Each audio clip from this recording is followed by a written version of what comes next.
BC రిజర్వేషన్లకు కేంద్ర ప్రభుత్వం. ఇప్పుడు కులగణన సర్వేలో బీసీసీ క్రిస్టియన్లుగా కేవలం 70,644 మంది మాత్రమే ఉన్నట్లు లెక్క తేలింది. రాష్ట్రంలో చర్చిలే వేలల్లో ఉంటాయి కదా, మరి ఇది ఎలా సాధ్యమనే విమర్శలు వస్తున్నాయి. నేను చెప్తున్నాను కదమ్మా, ఇదంతా ఉట్టిగా ఐవాష్ అమ్మా. The whole thing is a big eyewash.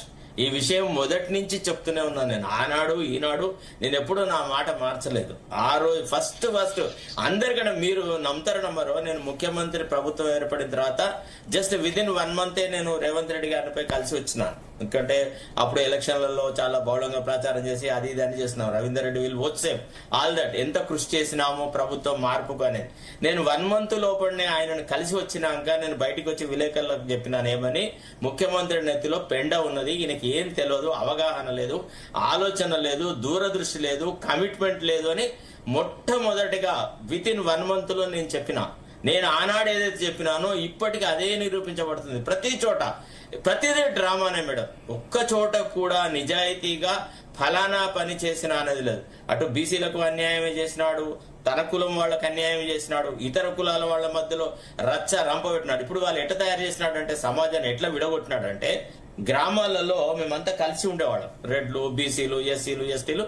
సరే మా మధ్యలో వేదాభిప్రాయాలు ఉండేది, రాజకీయమైనటువంటి ఆలోచనలో డిఫరెన్స్ ఉండేది, కానీ ఇంత కులాల కుంపట్లు లేకపోయేది.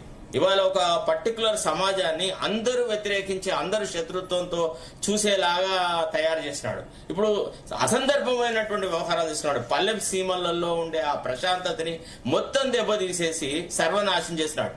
ఇవాళ విధిగా ఎక్కడైతే రిజర్వేషన్లు ఇవ్వాలో అక్కడ మాత్రమే పంచాయతీలలో తర్వాత ఇతర మున్సిపాలిటీలో రిజర్వేషన్ ఇచ్చినాడు తప్ప, అదప్ప ఫలానాది నేను వీళ్ళకి ఇస్తున్నా అని చెప్పగలిగినాడా?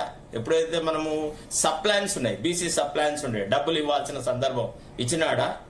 ఏమన్నంటే గత ప్రభుత్వాలను తిట్టడం మీదనే ఎక్కువ శ్రద్ధ వహించినాడు తప్ప ఎక్కడ కూడా నిజాయితీతో పనిచేసిన సందర్భం లేదు. కాబట్టి వాళ్ళ బీసీ సోదరులు ఏదైతే చెప్తున్నారో, మా కుల జనగణన సరిగా జరగలేదు, మా కులాల జనాభా నిష్పత్తిని సరిగా ఈ సర్వేలలో రాలేదని వాళ్ళు ఏదైతే అంటున్నారో, అది లెజిటిమేట్ గా వాళ్ళు అంటున్న మాట. అది వాళ్ళ రాజ్యాంగపరమైన హక్కు, వాళ్ళ ప్రాథమిక హక్కు, వాళ్ళకి వాక్ స్వాతంత్రం ఉంది, వాళ్ళు చెప్పాలా. వాళ్ళు చెప్పకుండా ఎవరు చెప్తారు? తర్వాత రెండోది ఏంటంటే, ఈ బీసీలలో కూడా డెవలప్డ్ బీసీస్ ఉన్నారు, టోటల్లీ అండర్ డెవలప్డ్ బీసీస్ ఉన్నారు. ఇప్పుడు కొన్ని రకాలైనటువంటి కులాల వాళ్ళు అభివృద్ధి అనే దానికి కనీసం అంచులలో కూడా రావట్లేదు, దరిదాపుల్లో కూడా రాలేనటువంటి పరిస్థితులు ఉన్నారు. మరి వాళ్ల పట్ల కూడా ప్రభుత్వం కమిట్మెంట్ తో ఉండాలా? ఈ బీసీలే వాళ్లను కూడా ఐడెంటిఫై చేసేసి వాళ్లను కూడా మనం ముందుకు తీసుకొని వచ్చే ప్రయత్నం చేయాలి. ఇప్పుడు ఏమవుతుందంటే 2-3 కులాలలో ఉన్నటువంటి వాళ్లే ఈ కుల సంఘాలను లీడ్ చేస్తున్న సందర్భాలు, వాళ్ళ కుటుంబ పరంగా ఒక రకంగా ఈ ఫ్యామిలీ రూల్ అనేది అన్ని కుల సంఘాలలో వచ్చేస్తుందమ్మా. ఇది ఒకటి కొద్దిగా ఆగాలి. ఎందుకంటే ఆయా కులాల లోపల స్వచ్ఛందంగా వాళ్లలో ఉన్న బలహీన వర్గాల వాళ్ళ తరఫున పోరాట యోధులకేమో అవకాశం రాదు. అనువంశికంగా ఈ రాష్ట్రంలో అన్ని జరుగుతూ ఉన్నాయి. ఇది కూడా నిరోధించబడాలా. ఇది తప్పు. నేను ఈ విషయంలో ముఖ్యమంత్రి సోల్గా బాధ్యత వహించాలి. ప్రతిసారి ఓబీసీలని అటు రాహుల్ గాంధీ మాట్లాడము, దానికి టోటల్లీ వ్యతిరేకంగా ఈ రాష్ట్రంలో పాలనలో ఉండడం అనేది అది క్షమించరాని నేరమమ్మా. రైట్ రవీందర్ రెడ్డి గారు, ఇప్పుడు శరత్ కుమార్ అన్న గారు చక్కటి మాట చెప్పాడు. అంటే గ్రామాలలో అన్నదమ్ములు, అక్క చెల్లెళ్ళు, బావబామాదులు ఇట్లా కుటుంబాల మధ్యలో నీ కులం అది నా కులం ఇది అనేది కాకుండా సామరస్యంగా, స్నేహపూర్వకంగా, ఆత్మీయతతోటి, అభిమానంతో ఉన్నటువంటి కుటుంబాలు ఈరోజు అవునన్నా కాదన్నా కొద్దిగా మాత్రం చాలా వరకు వైషమ్యాలు వచ్చినాయి అనేది చెప్పక తప్పదు. అయితే ఇక్కడ ఆలోచించాల్సింది ఏంటంటే, ఈ రాజకీయ పార్టీలు ఓట్ల కొరకు వేసేటువంటి కొంగ జపాలు, దొంగ నాటకాలతోటి ఈ యొక్క ప్రజల జీవితాలతోటి చెలగాటం ఆడుతున్నారు.